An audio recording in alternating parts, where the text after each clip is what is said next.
Hello everyone, क्या आपको नहीं मालूम है कि मैट्रिक के मैथ के एग्जाम पेपर में ऊंचाई दूरी से 2 सवाल पूछे जाते हैं, जिनमें से प्रत्येक क्वेश्चन को सॉल्व करने के लिए आप सभी को 5-5 नंबर दे दिए जाते हैं। तो क्या आप नहीं चाहते हैं कि 5 नंबर आपको मिले? बिल्कुल चाहते होंगे।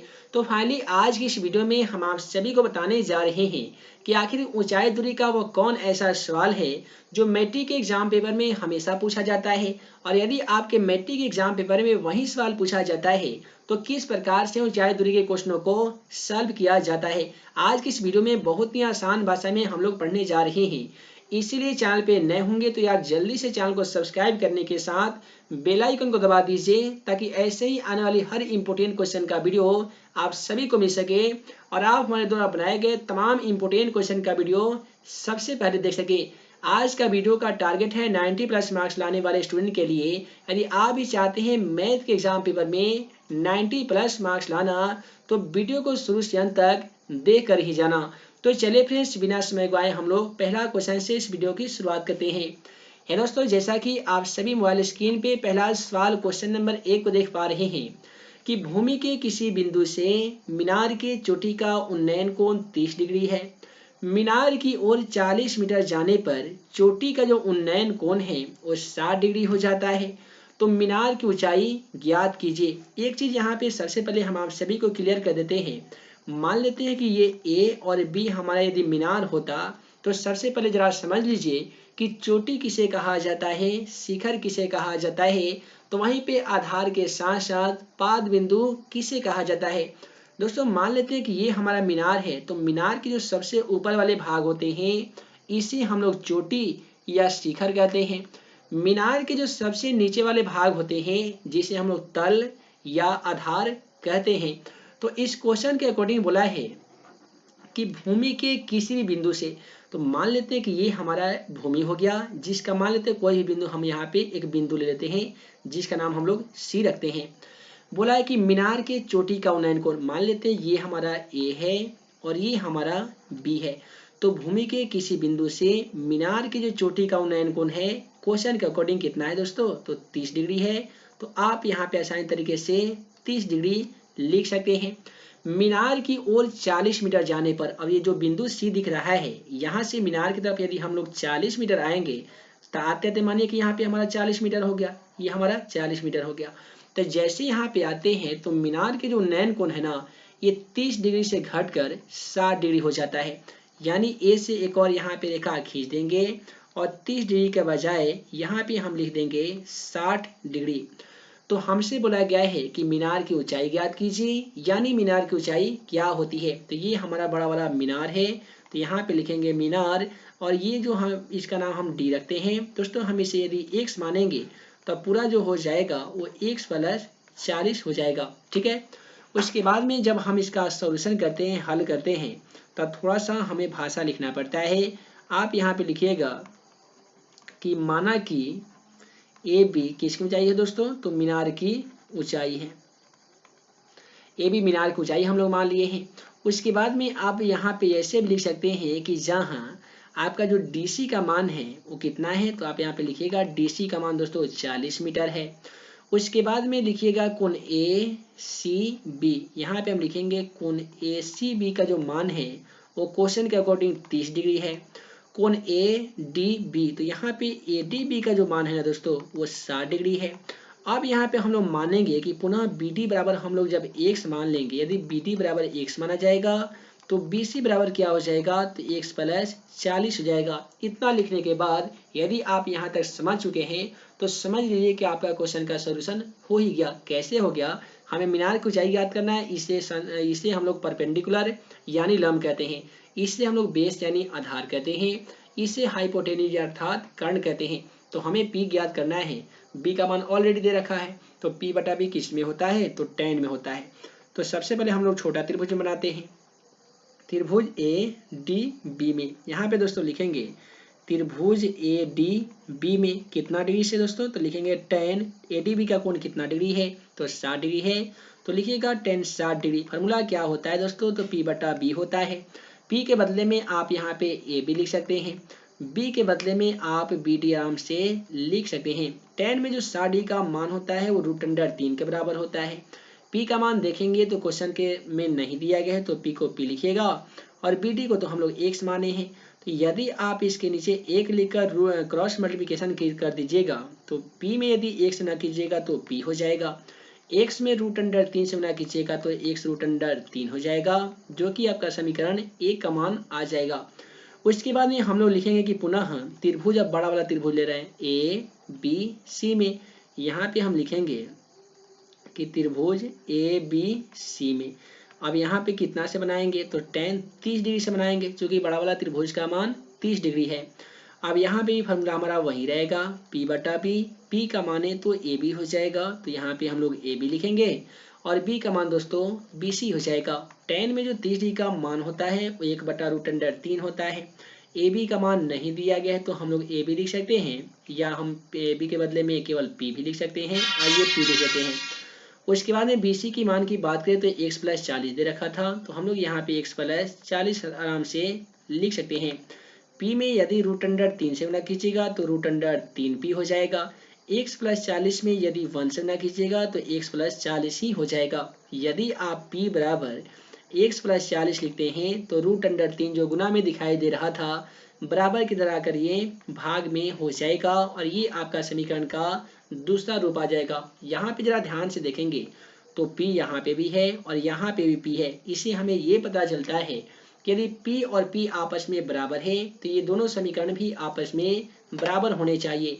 तो हम लोग क्या करेंगे, समीकरण को बराबर करने के लिए यहाँ पे लिख सकते हैं कि समीकरण 1 और समीकरण 2 से। समीकरण 1 को लीजिए तो दोस्तों समीकरण 1 x√3 है तो x√3 लिख दिया जाएगा। समीकरण 2 की बात करें तो x + 40 बटा √3 है, तो आप यहाँ पे √3 कर लीजिएगा, क्रॉस मल्टीप्लिकेशन आसानी तरीके से कर देना है। ये दोस्तों x यहाँ पे देखिए √3 में √3 से गुणा करने पे √9 हो जाता है, और √9 का वर्गमूल 9 होता है, सॉरी √9 का वर्गमूल 3 होता है, ठीक है। तो x √3 में √3 से गुणा करेंगे तो ये 3x हो जाएगा। x + 40 में यदि 1 से गुणा करेंगे ना तो x + 40 हो जाएगा। उसके बाद में हम क्या करेंगे कि यहाँ पे 3x है तो 3x को हम सेम टू सेम लिखेंगे। दोस्तों यहाँ पे प्लस में जो x दिखाई दे रहा है बराबर की तरह कर ये -x हो जाएगा, यहाँ पे केवल बचेगा 40, और आप सभी को मालूम होगा कि 3x में से यदि हम x घटा देते हैं तो कितना बचेगा, तो ये 2x बचेगा, और यहाँ पे 40 का ज्यों का त्यों रख दीजिए। यदि आप x बराबर लिखते हैं 40 तो जो 2 यहाँ पे गुना में दिखाई दे रहा है, मैथमेटिक्स का नियम कहता है कोई भी संख्या बराबर की यदि गुना में है तो बराबर की उधर जाने पर ये भाग में हो जाता है, तो यहाँ पे भागा 2 हो जाएगा, कटा देंगे तो ये 20 मरतबे कट जाएगा। तो यहाँ पे जो x का मान है वो 20 आ गया है, तो x के बदले में हम आसानी तरीके से यहाँ पे 20 लिख सकते हैं। उसके बाद में हमें तो इसका मान ज्ञात नहीं करना था, हमें क्या ज्ञात करना था, मीनार की ऊंचाई। मीनार की ऊंचाई आप नीचे लिख सकते हैं कि अतः मीनार की ऊंचाई, मीनार की जो ऊंचाई था P का मान, एक क्वेश्चन के अकॉर्डिंग समीकरण 1 में आया था कितना, तो x√3 देख लीजिए, यहाँ पे x√3 आया था, तो x√3 हम लोग 3 लिखेंगे। दोस्तों x का मान आया है 20 तो 20 लिखेंगे, √3 को √3 कर देंगे, और यही हमारा क्वेश्चन का सही जवाब आ जाएगा। उम्मीद है आप सभी को इसका सलूशन समझ में आ गया होगा। दोस्तों आइए इसी प्रकार से हम लोग अगला सवाल क्वेश्चन नंबर 2 को सॉल्व करने जा रहे हैं। ये दोस्तों अगला सवाल क्वेश्चन नंबर 2 जो है ये भी मैट्रिक एग्जाम में बहुत बार पूछा गया है। बोला गया है कि एक मीनार के पाद बिंदु से भवन के शिखर का उन्नयन कोण 30 डिग्री है और भवन के पाद से मीनार के शिखर का उन्नयन कोण 60 डिग्री है। यदि मीनार की ऊंचाई 50 मीटर हो तो भवन की ऊंचाई ज्ञात कीजिए। जरा ध्यान से समझिएगा, एक मीनार के पाद बिंदु से मान लेते हैं कि ये हमारा मीनार हो जाएगा, यहाँ पे एक भवन बना लेंगे, और ये भी याद रखिएगा कि यदि आपको ऐसा क्वेश्चन एग्जाम पेपर में देगा तो एक बड़ा बनाइएगा तो दूसरा छोटा बना दीजिएगा, ताकि इससे दोनों में पहचाना जाए कि कौन सा भवन है और कौन सा मीनार है। तो बोला गया कि एक मीनार के पाद बिंदु से, तो इसका नाम हम लोग करते हैं कि ये हमारा मीनार है, और दूसरा का नाम हम लोग रखते हैं कि ये हमारा भवन है। बोला गया कि मीनार के पाद बिंदु से, ये जब मीनार है तो शिखर वाला तो ऊपर हो जाएगा, शिखर ऊपर होगा और चोटी ऊपर होगा, लेकिन पाद बिंदु नीचे होता है। और भवन के शिखर ऊपर चला जाएगा। इसका जो उन्नयन कोण है वो क्वेश्चन के अकॉर्डिंग यहाँ पे दोस्तों कितना है, तो 30 डिग्री है। फिर से यहाँ पे बोला गया फुल स्टॉप के बाद और भवन के पाद बिंदु से, यानी इसके पाद बिंदु से ये जो मीनार के शिखर का उन्नयन कोण है वो क्वेश्चन के अकॉर्डिंग कितना डिग्री है, तो 60 डिग्री है। अब इस दोनों रेखाओं को हम लोग आपस में मिला देंगे, ये हमारा 60 डिग्री हो गया है। बोला गया यदि मीनार की ऊंचाई 50 मीटर, ये जो मीनार की ऊंचाई है ये हमें प्राप्त हो गया है 50 मीटर, तो बोला गया है कि भवन की ऊंचाई ज्ञात करके बतलाइए कि भवन की ऊंचाई क्या हो जाएगी। यहाँ पे दोस्तों ए लिखेंगे, यहाँ पे हम लिखेंगे बी, ये सी हो जाएगा, तो ये ऑटोमेटिक आपका डी हो जाएगा। यहाँ पे जब हम लोग हल करेंगे, देखिएगा हल करेंगे तो लिखेंगे कि माना कि यहाँ पे दोस्तों ए बी जो है वो मीनार तथा ये डीसी की ऊंचाई है, तो यहाँ पे हम लिखेंगे मीनार तथा डीसी भवन की ऊंचाई है। इतना तो आप कर ही सकते हैं कि माना कि ये भी मीनार तथा डीसी भवन की ऊंचाई है। उसके बाद में हम लोग लिखेंगे कि जहां कोण, ये देखिए ए सी बी, दोस्तों कोण ए सी बी के जो मान है ना वो क्वेश्चन के अकॉर्डिंग 60 डिग्री है। कोण डी बी सी, यहाँ पे कोण डी बी सी का जो मान है क्वेश्चन के अकॉर्डिंग 30 डिग्री है। ए बी का जो मान है वो कितना दिया गया है, 50 मीटर दे दिया गया है। अब हम क्या करेंगे कि दो त्रिभुज बना है, जब दो त्रिभुज बना है तो दो त्रिभुजों से हल करेंगे, ठीक है। तो हमें P दिया गया है और B ज्ञात करना है, तो P बटा B बाई 10 में होता है। तो लिखेंगे त्रिभुज ABC में कितना डिग्री से, तो 10 60 डिग्री से। फॉर्मूला दोस्तों P बटा B होता है, तो P बटा B लिखेंगे। 10 में जो 60 डिग्री का मान होता है वो √3 के बराबर होता है। P के मान की बात कीजिएगा तो ये 50 हो जाएगा, B का B हो जाएगा। अब यहाँ पे ध्यान दीजिएगा, यदि B में √3 से गुना करेंगे तो √3 भी हो जाएगा।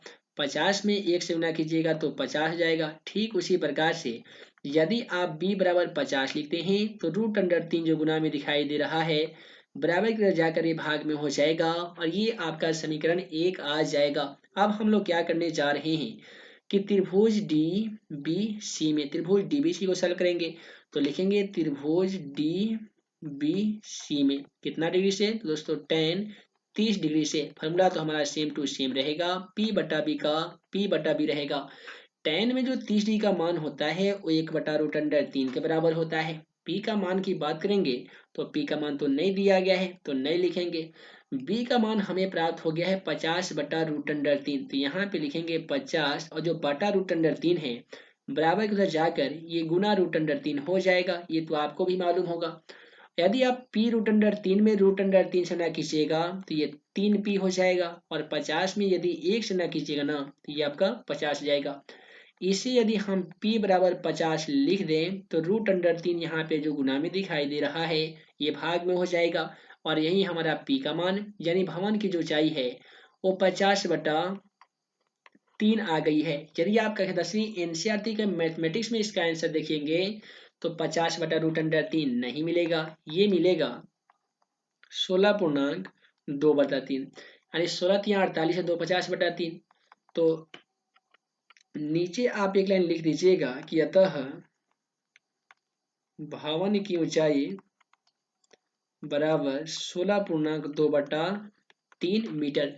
तो इस प्रकार से ऐसे सवालों को बहुत सिंपल तरीके से हम लोग सॉल्व कर लिए हैं। उम्मीद है आज की इस वीडियो में हम आप सभी को दो क्वेश्चनों का सॉल्यूशन समझाने की कोशिश किया हूं और मेरा ये कोशिश उम्मीद है कि सफल जरूर होगा, क्योंकि बहुत ही सिंपल तरीके से आप सभी को समझाया हूं। यदि फिर भी कोई कमी कोताही रह गई होगी तो आप कमेंट के माध्यम से जरूर बताइएगा। आगे आने वाली वीडियो सीरीज में इससे भी ज़्यादा बेहतर बताने की कोशिश किया जाएगा। उम्मीद है दोस्तों आज का ये वीडियो आप सभी को पसंद आया हो। पसंद आया हो तो वीडियो को लाइक करें, अपने दोस्तों के साथ शेयर करें। ऐसे ही नए नए वीडियो पाने के लिए आप हमारे YouTube channel math and magic tips को सब्सक्राइब करना बिल्कुल ना भूलिएगा। कक्षा 10वीं का सभी सेट का इम्पोर्टेंट ऑब्जेक्टिव के साथ सब्जेक्टिव क्वेश्चन का यदि PDF आप सभी डाउनलोड करना चाहते हैं तो इसी वीडियो के डिस्क्रिप्शन बॉक्स में कक्षा 10वीं सभी सेट का नोट्स का लिंक मिल जाएगा। वहां से आप जाके सभी PDF को डाउनलोड कर सकेंगे और वहां पे भी जाके ऐप के माध्यम से बहुत ही बेहतर से बेहतर तैयारियां आप कर सकते हैं। तो आगे आने वाली वीडियो सीरीज में हम आप सभी को बताएंगे कि रचना वाले क्वेश्चन किस प्रकार से सॉल्व किए जाते हैं, ग्राफ वाले क्वेश्चन किस प्रकार से सॉल्व किए जाते हैं, जो पंचांश प्रमेय जो आपके लिए बहुत ही इंपॉर्टेंट है, यानी जिसे थ्योरम हम लोग कहते हैं, उसे कैसे सॉल्व किया जाता है। इन सभी क्वेश्चनों का वीडियो अभी आना बाकी है। यदि आप तमाम वीडियो को देखना चाहते हैं तो यार जल्दी से चैनल को सब्सक्राइब कर लीजिए, ताकि हर वीडियो का नोटिफिकेशन आप सभी को मिल सके और आप हमारे द्वारा बनाए गए तमाम इंपोर्टेंट क्वेश्चन का वीडियो सबसे पहले देख सकें। तो ये दोस्तों, हम जल्द मिलेंगे अगले वीडियो में नए इंपोर्टेंट वीवीआई ऑब्जेक्टिव तथा समेटिव क्वेश्चनों के सॉल्यूशन के साथ। तब तक के लिए वीडियो के लिए बहुत बहुत धन्यवाद।